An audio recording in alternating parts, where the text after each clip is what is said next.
Olá a todos! A partir do vídeo de hoje iremos estudar as questões contidas no Livro dos Espíritos. Antes de iniciarmos, verifique se já está inscrito no canal, e caso queira adquirir os livros das obras básicas, há um link na descrição do vídeo, confere lá. E sem mais enrolação vamos ao nosso estudo.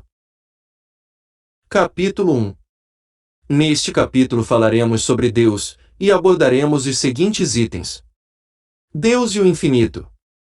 Provas da existência de Deus. Atributos da divindade. Panteísmo. Sendo assim, vamos a eles. Deus e o infinito. Questão 1. Que é Deus? Deus é a inteligência suprema, causa primária de todas as coisas. Questão 2. Que se deve entender por infinito? O que não tem começo nem fim, o desconhecido, tudo o que é desconhecido é infinito. Questão 3. Poder-se-ia dizer que Deus é o infinito? Definição incompleta. Pobreza da linguagem humana, insuficiente para definir o que está acima da linguagem dos homens. Deus é infinito em suas perfeições, mas o infinito é uma abstração. Dizer que Deus é o infinito é tomar o atributo de uma coisa pela coisa mesma, é definir uma coisa que não está conhecida por uma outra que não o está mais do que a primeira. Provas da existência de Deus. Questão 4. Onde se pode encontrar a prova da existência de Deus? Em um axioma que aplicais às vossas ciências. Não há efeito sem causa. Procurai a causa de tudo o que não é obra do homem, e a vossa razão responderá. Para crer-se em Deus, basta-se lance o olhar sobre as obras da criação. O universo existe, logo, tem uma causa. Duvidar da existência de Deus é negar que todo efeito tem uma causa e avançar que o nada pode fazer alguma coisa. Questão 5. Que dedução se pode tirar do sentimento instintivo, que todos os homens trazem em si, da existência de Deus? A de que Deus existe, pois, de onde lhes viria esse sentimento, se não tivesse uma base? É ainda uma consequência do princípio, não há efeito sem causa. Questão 6. O sentimento íntimo que temos da existência de Deus não poderia ser fruto da educação, resultado de ideias adquiridas. Se assim fosse, por que existiria nos vossos selvagens esse sentimento? Se o sentimento da existência de um ser supremo fosse tão somente produto de um ensino, não seria universal e não existiria senão nos que houvessem podido receber esse ensino, conforme se dá com as noções científicas. Questão 7. Poder-se achar nas propriedades íntimas da matéria a causa primária da formação das coisas. Mas, então, qual seria a causa dessas propriedades? É indispensável sempre uma causa primária. Atribuir a formação primária das coisas às propriedades íntimas da matéria seria tomar o efeito pela causa, porquanto essas propriedades são, também elas, um efeito que há de ter uma causa. Questão 8. Que se deve pensar da opinião dos que atribuem a formação primária a uma combinação fortuita da matéria, ou, por outra, ao acaso? Outro absurdo. Que homem de bom senso pode considerar o acaso um ser inteligente? E, demais, que é o acaso? Nada. A harmonia existente no mecanismo do universo patenteia combinações e desígnios determinados e, por isso mesmo, revela um poder inteligente. Atribuir a formação primária ao acaso é insensatez, pois que o acaso é cego e não pode produzir os efeitos que a inteligência produz. Um acaso inteligente já não seria acaso. Questão 9. Em que é que, na causa primária, se revela uma inteligência suprema e superior a todas as inteligências? Tendes um provérbio que diz, pela obra se reconhece o autor. Pois bem, vede a obra e procurai o autor. O orgulho é que gera a incredulidade. O homem orgulhoso nada admite acima de si. Por isso é que ele denomina a si mesmo de espírito forte. Pobre ser, que um sopro de Deus pode abater. O poder de uma inteligência se julga pelas suas obras. Não podendo nenhum ser humano criar o que a natureza produz, a causa primária é, conseguintemente, uma inteligência superior à humanidade. Quaisquer que sejam os prodígios que a inteligência humana tenha operado, ela própria tem uma causa, e quanto maior for o que opere, tanto maior há de ser a causa primária. Aquela inteligência superior é que é a causa primária de todas as coisas, seja qual for o nome que lhe deem. Atributos da divindade. Questão 10. Pode o homem compreender a natureza íntima de Deus? Não, falta-lhe para isso o sentido. Questão 11. Será dado um dia ao homem compreender o mistério da divindade? Quando não mais tiver o espírito obscurecido pela matéria. Quando, pela sua perfeição, se houver aproximado de Deus, ele o verá e compreenderá. A inferioridade das faculdades do homem não lhe permite compreender a natureza íntima de Deus.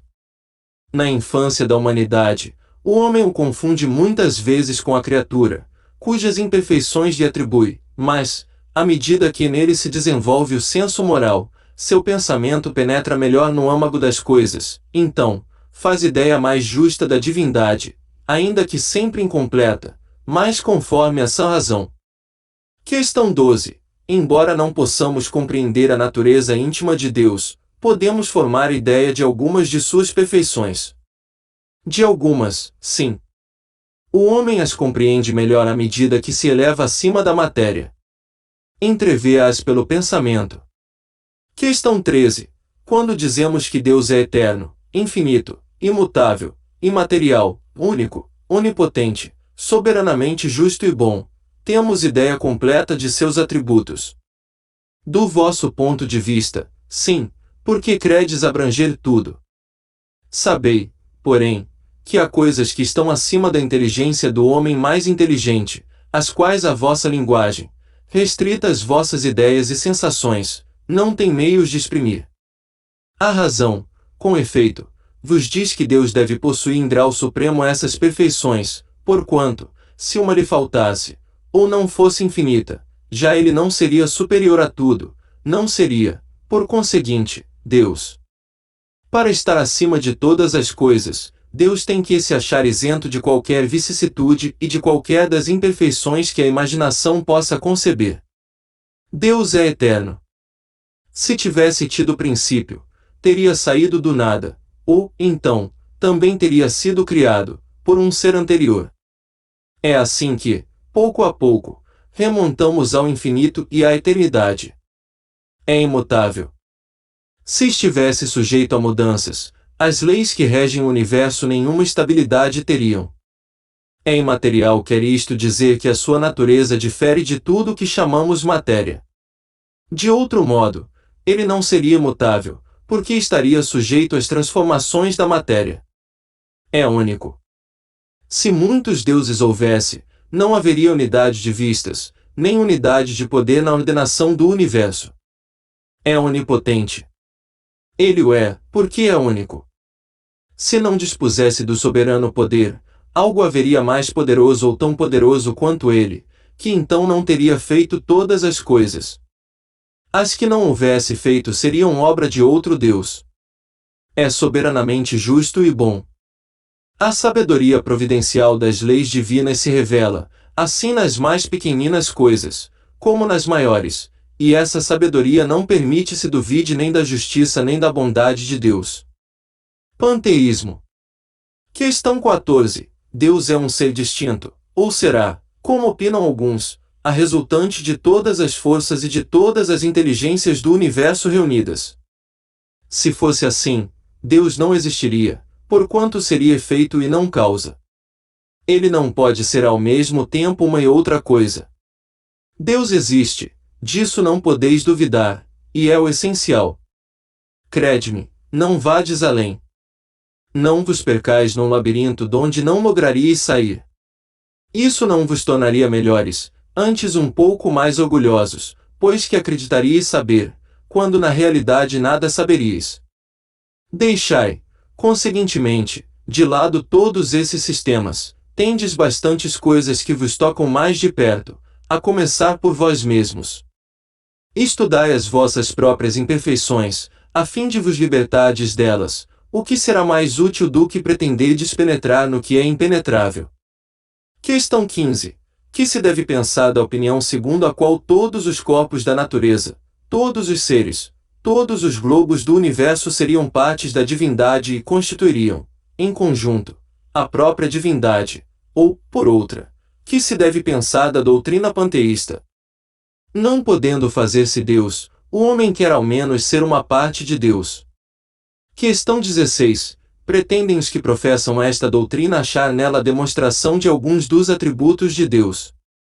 Sendo infinitos os mundos, Deus é, por isso mesmo, infinito, não havendo o vazio, ou o nada em parte alguma, Deus está por toda parte, estando Deus em toda parte, pois que tudo é parte integrante de Deus, Ele dá a todos os fenômenos da natureza uma razão de ser inteligente.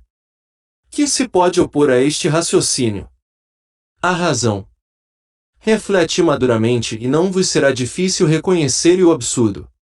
Esta doutrina faz de Deus um ser material que, embora dotado de suprema inteligência, seria em ponto grande o que somos em ponto pequeno.